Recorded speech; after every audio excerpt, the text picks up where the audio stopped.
wrestling fans, thanks for clicking the dreraded Rose report. I got a lot of news today. Video surfaced of Sarita taking a scary fall during the 2 out of 3 fall match at the arena in Mexico last week. Sarita, who appeared as Dark Angel, anyway, slipped on the top rope and attempted to dive and fell flat on her face on the floor. She was placed in a stretcher, and while the match continued, it was immediately hospitalized. The Canadian grappler thanked her fans' well wishes via her Facebook, and stated she's going to be remaining sore for a while, but she's okay. Participated in MCLL's annual bodybuilding competition the next day and won the 6th consecutive year of that. So she's apparently in pretty good shape. She appeared Mondays on Impact taping in Orlando, but she didn't compete. But I seen the DVD. I seen the video of it, and when she slipped off the top rope, she kind of came down, and then her legs got caught on the apron, and she did fall face first. I'm about 1 hour so far into the Steve Austin DVD, the new one, and the first, his story part is about the longest so far of any of them I've seen. It's about 2.5 hours long, and like I say, I'm only an hour into it, where he's finally got the neck problem really getting to him, where he's going to have some surgery done. It was a bone spur, and highly recommended DVD. It's one I haven't scanned through it or anything to find the best spots, because all of it's been good so far. A lot of behind the scenes stuff, and anyway, I recommend it if you got the money, or hey, Christmas is coming up. Speaking to WWE Magazine, Steve Austin responded to the Brock Lesnar telling ESPN during a recent interview promoting WWE 12 that he was downright scared to face him on June 10th, 2002 Raw. Austin kind of balked, facing Lesnar, feeling that the marquee bout lacked proper build-up, and ultimately declined to attend Raw, briefly leaving WWE. If I remember right, then that's when him and his wife was having kind of troubles, and they just turned around and went home instead of showing up. Austin on this interview responded, says, it wasn't Brock issue at all. He said it was a stupid business decision. I flew off the handle. I wound up pretty tight at the time, and I thought WWE were poking me with a stick, and I admittedly didn't really handle it well. I did worst possible way what I did. It never had anything to do with Brock. It was just a stupid business decision. Although I handled it wrong, there wasn't anyone in the company who could tell me it was a smart move to me, he says. In the match, with no build-up and a blow to the total marquee pay-per-view or rivalry that could have lasted God knows how long. So he kind of had a good way of it, but he kind of handled it wrong. He said, I don't have any problems, anything at all, to do with Brock. He's got he's got his way to take on things, and anytime you flap your gums and stir things up, pardon me, he says, I'm all about that. Well, I still got a tickle in my throat, which I'm gonna have to get me some peppermints or something. All right, let me go on further. The king, or not the king, but the queen of wrestling. You know who that is? Supposedly it's Sarah Del Rey. Has revealed that Ring of Honor is hoping to launch a women's division next year. Plus, first ever Shimmer champion. She speaks about her main focus and goal, which is to join the WWE.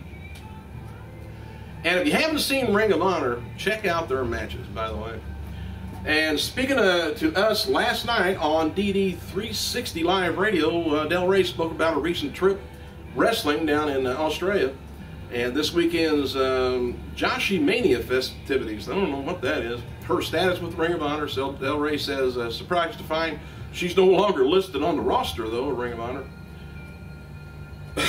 Oh, WWE, believe it or not, has averaged about 4,600 fans at domestic live events for the month of October. That's just an average.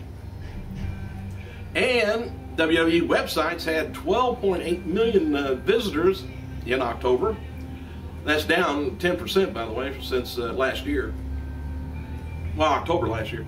and they also average about 710 shop orders per day. They're a hell of a damn juggernaut. But I tell you what, they're an advertising machine of, I don't care. I bet on Raw or SmackDown, not a minute goes by without some sort of an advertisement of a DVD, a Twitter, something promotional. Pardon me, or next week's show. Pay-per-view, who knows? All right, happy birthday to the retired world's oldest wrestler, Gypsy Joe, 79 years old. Former TNA wrestler Mickey Vega, 35 years old. Now I would say, I don't know whether you could say she retired, but Mae Young, he may be the oldest male. Mae Young has got to be the oldest wrestler, but I don't know whether she's retired or not. Now this is kind of interesting story I wanted you guys to hear. If you can hang on for a minute and I won't get choked up.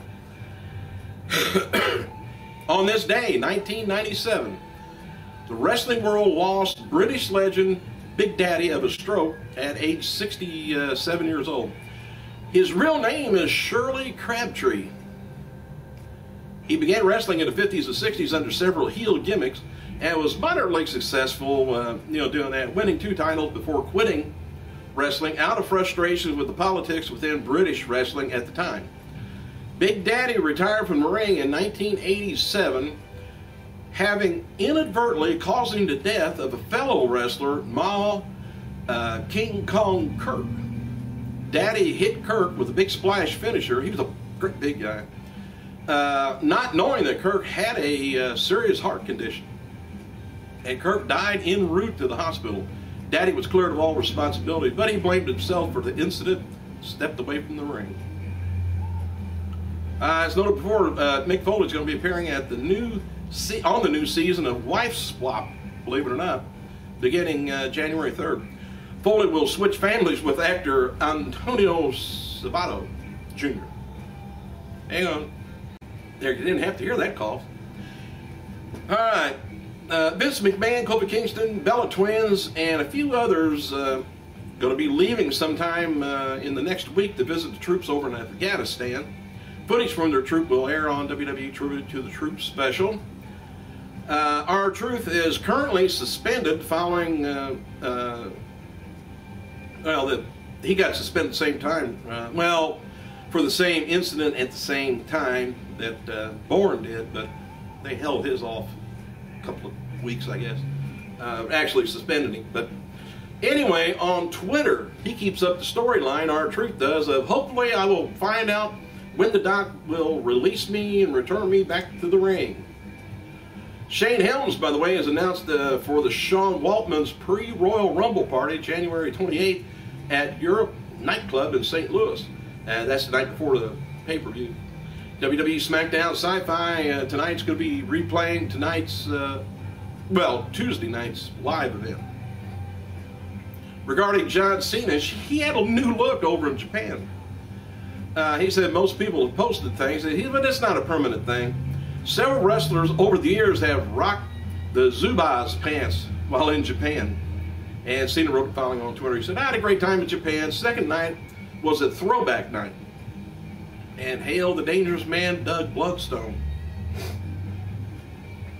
Not sure who that is. If you know, let me know. Coming out of last night's TNA Impact, here's the card for Final Resolution. 30-man Iron Man match for the world title. AJ Styles and Bobby Roode. Tag team match, the Pope and Devon taking on Crimson and Matt Morgan.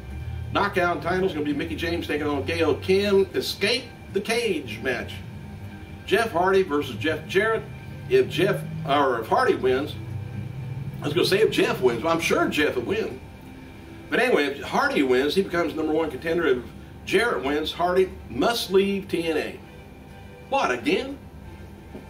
WWE.com has published an article pleading to WWE to abandon the present spinner title design and return the pride and tradition radiated by the past WWE titles. Article lists the prestigious replacement from which to pick and offers opinions from John Cena, The Miz, Kurt, Strap Holder, CM Punk. the voice of voiceless, is very much in favor of a change. Tired of the spinner. Says, yes, the current title is old and passé, says Punk. It's gaudy, it's ugly. It says the champ instead. It says champ instead of champion, which I never noticed that. It's ridiculous. It needs to be dignified title and not a bling out of a rapper accessory. All right. By the way, The Miz is going to be appearing on Conan tonight on TBS. Program airs about 11 p.m. to 1 a.m., somewhere like that. That's about all I got so far, so thanks for clicking, you guys. I gotta go cough.